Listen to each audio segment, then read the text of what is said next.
Bloody hell. This video is brought to you by my second channel, Bruffy's Random Bits. Subscribe to it via the link in the description for random clips that don't make it to the main channel, as well as full-blown Let's Plays, with my current project being to play through all the GTA games before GTA 6. They'll all end up on my second channel. I actually checked a few championship standings, and based on the points, after the first 2 rounds, I was actually leading the Division 4 championship. Based on, because I'd had such good rounds. The thing is though, you're better off being in like the top spots of second split. Like the finishing first, second or third, say, in second split gives you more championship points than finishing at the bottom of a top split does.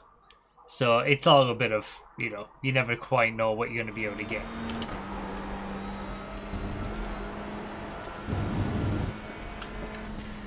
$31-1, so I didn't manage to get into the 30s, but it'll do, I suppose.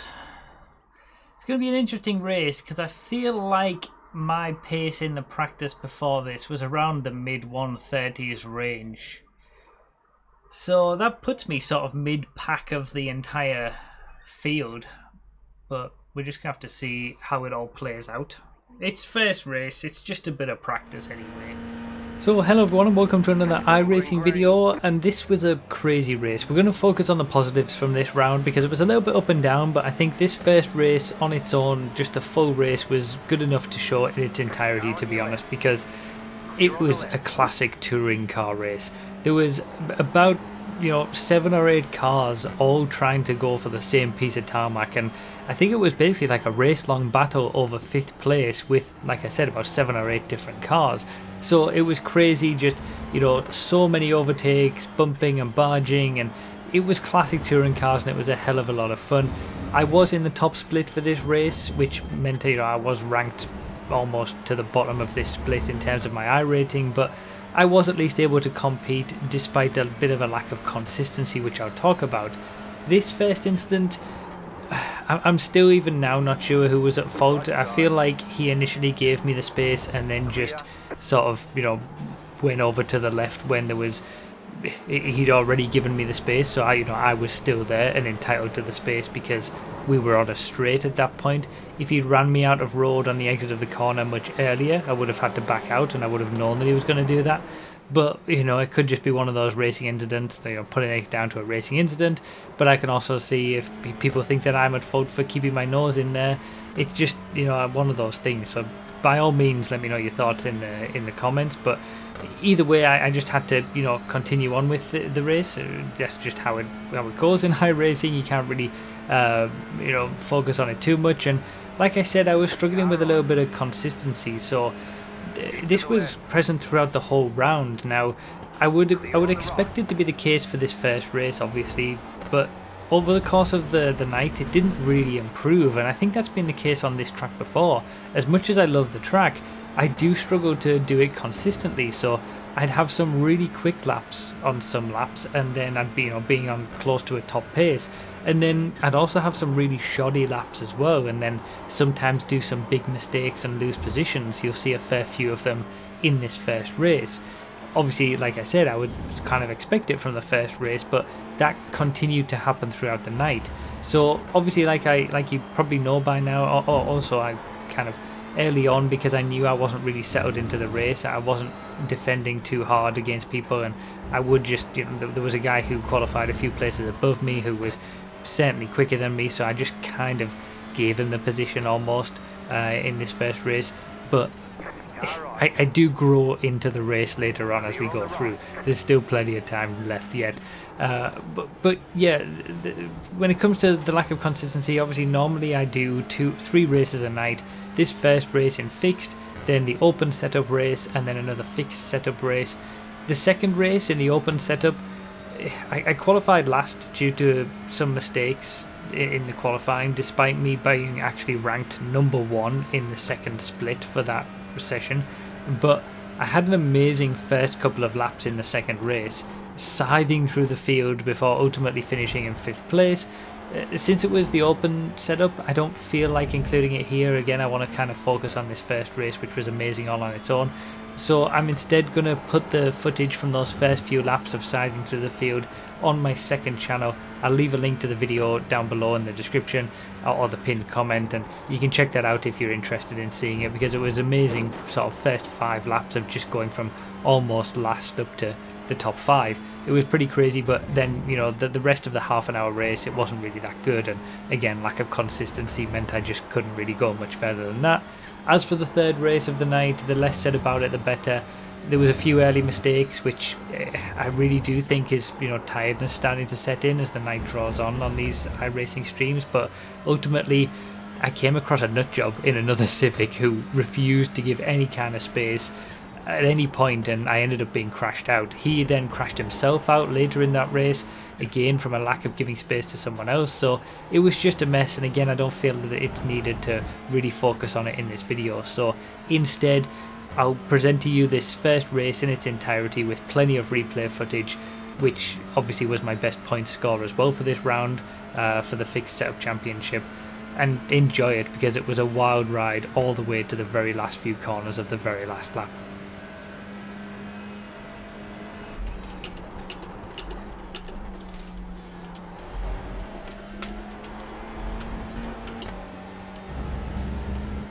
He went a bit wide.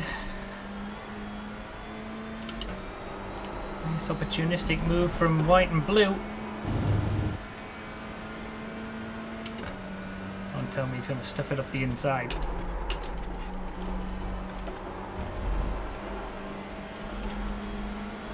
Car right, clear. Oh! Car on your left. Keep to the right. Clear.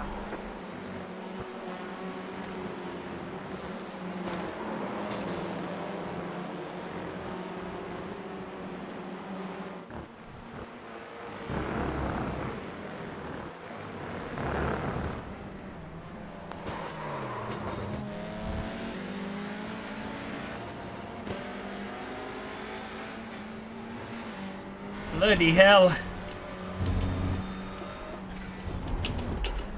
I did warn about the F1 livery before we started the race. Keep to the right.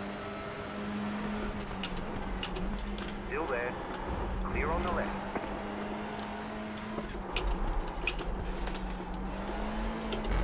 Right side. Stay on the left. Clear.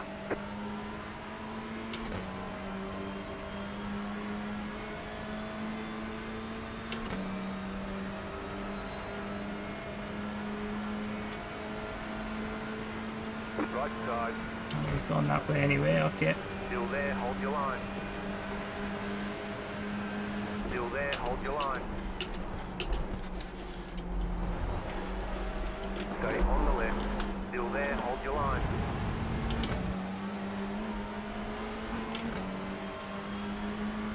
Still there. Clear on the right, left side. Still there, hold your line. Still there, hold your line. Stay on the right, clear on the left. Left side. Clear. Bloody hell.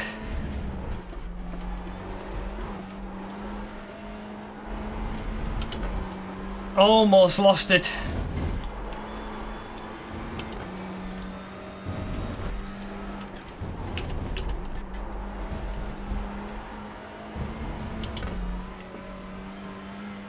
Whew. Yeah, getting a little bit bullied at the minute.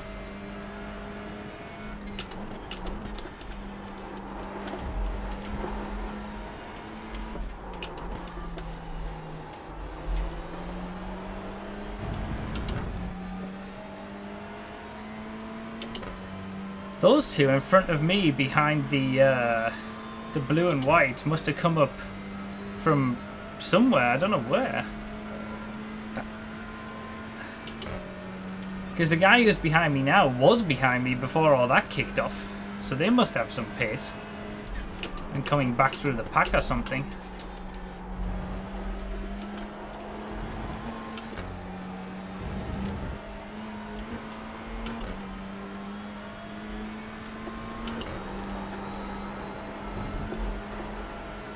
The Haas livery guy probably shouldn't be where he is, though, honestly.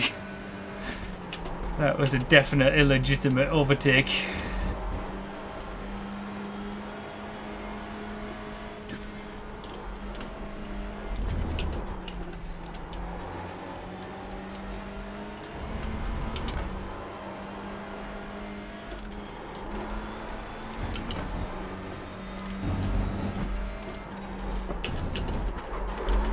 Oh! Car on your left. Still there, hold your line. Stay on the right, clear on the left. Little mistake.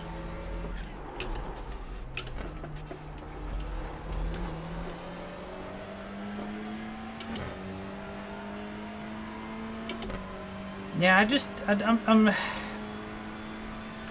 don't have the pace consistently that these guys do. I mean, it's my first race. I shouldn't expect to, I suppose, in the top split.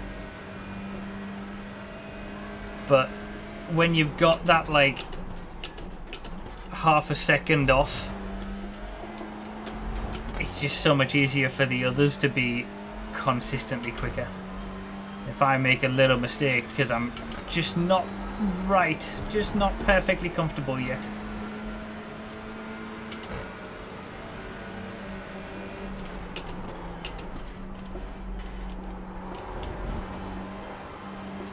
It costs quite a lot.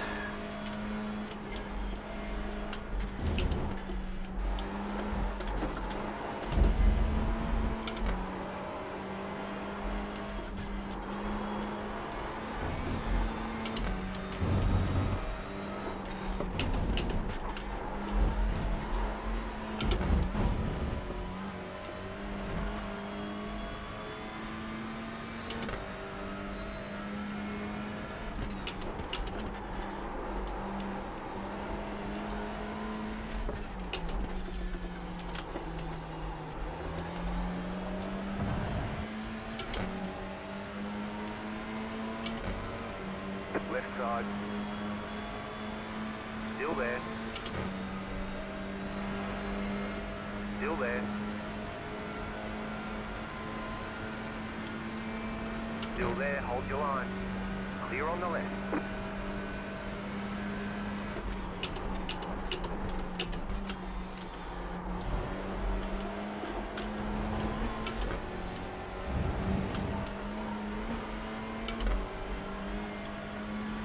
I've got that position back, and they've got a four-way battle behind the Haas guy, so this could get dicey up front.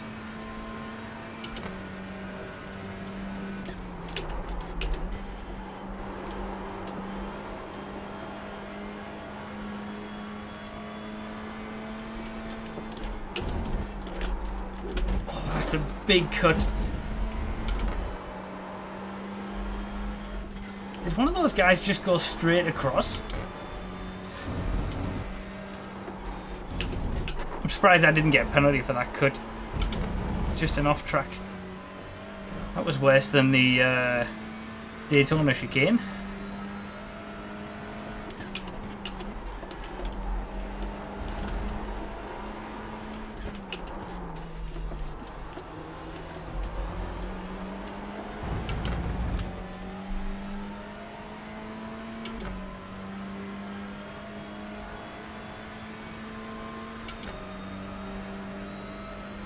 Said it would get dicey up front. We're back in it again. Oh, he's going to go straight up the inside, isn't he? Oh, he actually did as well.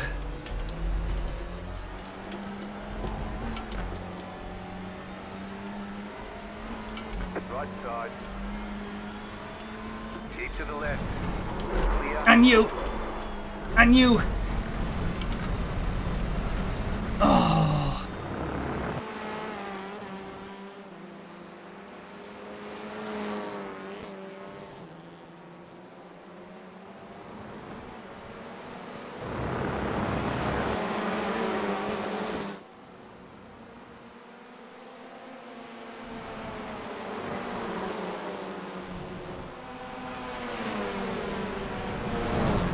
I knew I'd hit the grass and I just, like, there was nothing I could do at that point other than try to save it.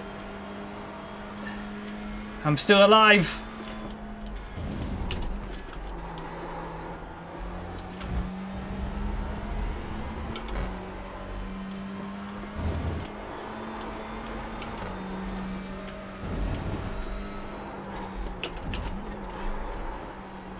Oh, that's bad. Some really bad driving. I'm racking up the off tracks.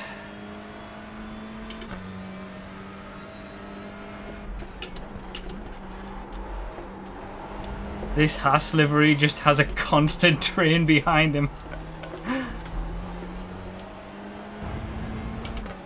People behind are coming back into it as well.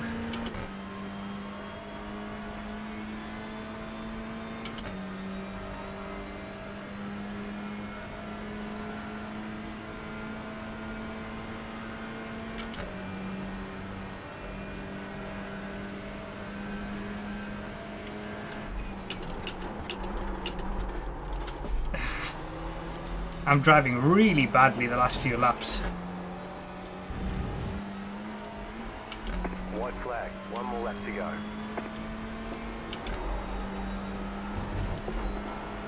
Last lap and we've got like a 7-car train for a top half.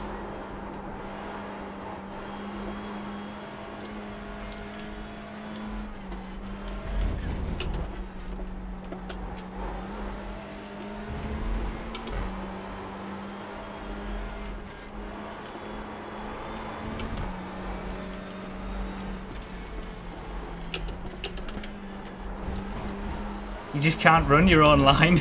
People are all over the place.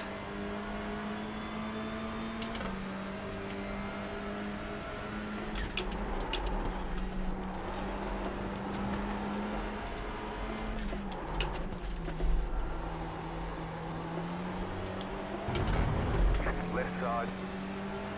Clear.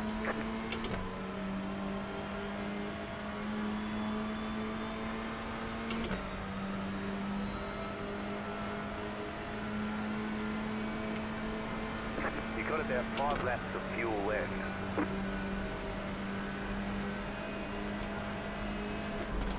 Right side. Clear on the right. Car on your left. Keep to the right. Clear. Car on your left. Whew. I don't know where I finished in the end, but I got a few positions There's the flag. on the last lap. Bloody hell. Right.